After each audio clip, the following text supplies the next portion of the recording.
Welcome to today's Explainer, where we're finally moving past the absolute basics and stepping straight into advanced optimizations.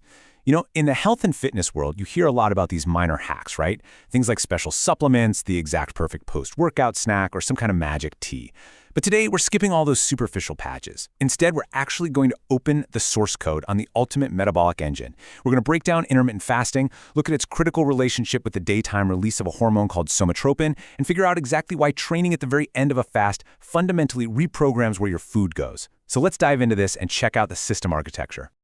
Here is our system diagnostics menu for today.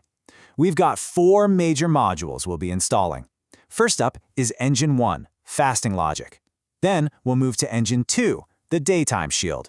After that, Engine 3, Siphon Mode. And finally, we'll wrap up with some tactical support plugins. All right, let's jump right into Engine 1, Fasting Logic.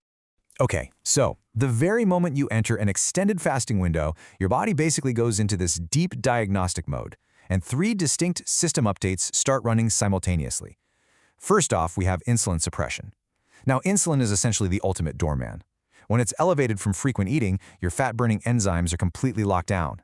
But fasting forces that insulin doorman down to its absolute baseline, which finally unlocks the gates to your visceral fat warehouse. Second, we have glycogen depletion. Think of glycogen as your body's short-term energy RAM, which is stored mostly in your liver.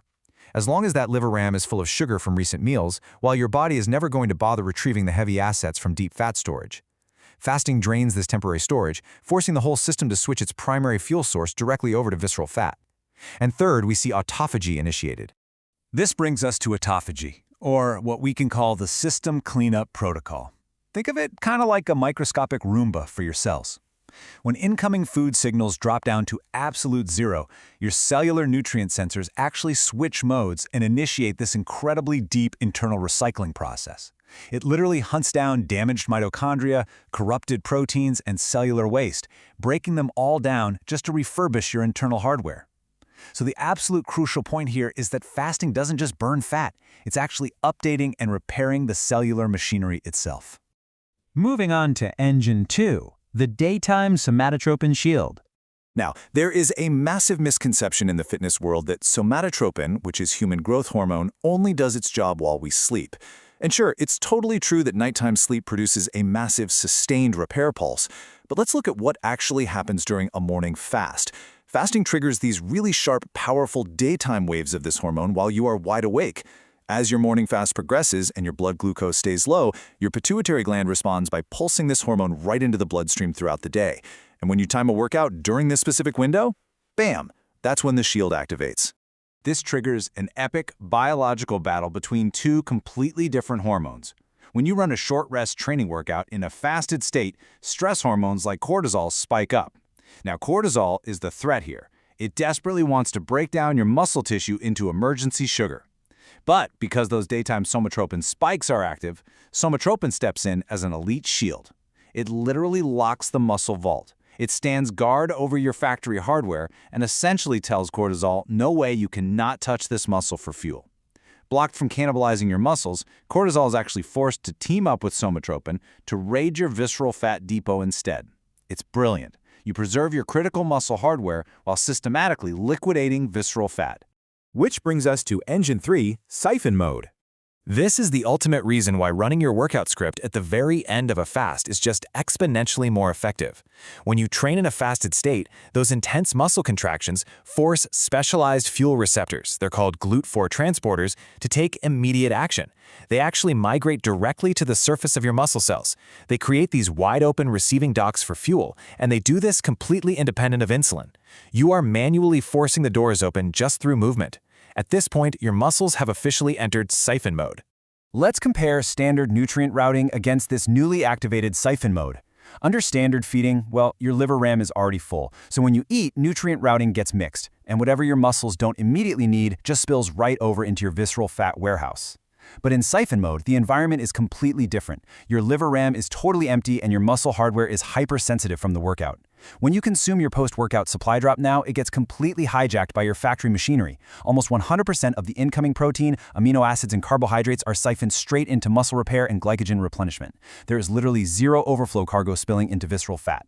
Think about that for a second. You aren't just burning fat during the workout, you are completely reprogramming where your food goes afterward. All right, let's talk about some optional tactical support plugins. Since those 3 primary engines handle about 90% of the heavy lifting, here are 2 totally optional tactical plugins to help you run this system just a bit more smoothly. First up, the Tactical MUFA Bridge. Let's be real. Sometimes you finish a fasted workout and you just feel aggressively, distractingly hangry. Instead of breaking the fast completely right then, you can execute this bridge. Consuming a small serving of pure monounsaturated fatty acids, like a few macadamia nuts, some pecans, maybe a slice of avocado, supplies direct energy right to your central nervous system. Because pure fats trigger virtually zero insulin response, your visceral warehouse doors stay propped open for an extra 30 to 45 minutes while your hunger calms down. Second, just a quick operational note on herbal tea. While green or oolong tea offers some nice mild antioxidant support, actually never drink concentrated tea on an empty stomach if it causes you any nausea. The tannins can really irritate a fasted stomach lining. If it doesn't agree with you, skip it. Plain water is honestly all your system needs, because the fasting state itself is already driving the machinery. Wrapping things up, let's look at the conclusion, the priority stack. Let's bring all of this together and quickly review the ultimate system architecture.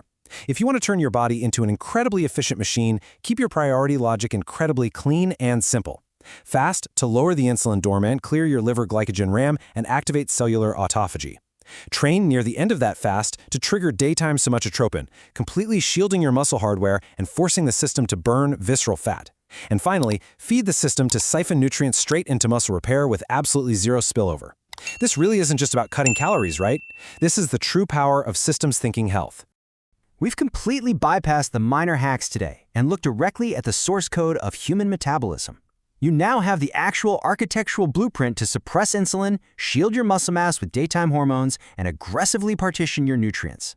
The mechanics are perfectly clear and the tools are entirely in your hands. So I'll leave you with this one thought. Your metabolic source code is now open. How will you update your system today?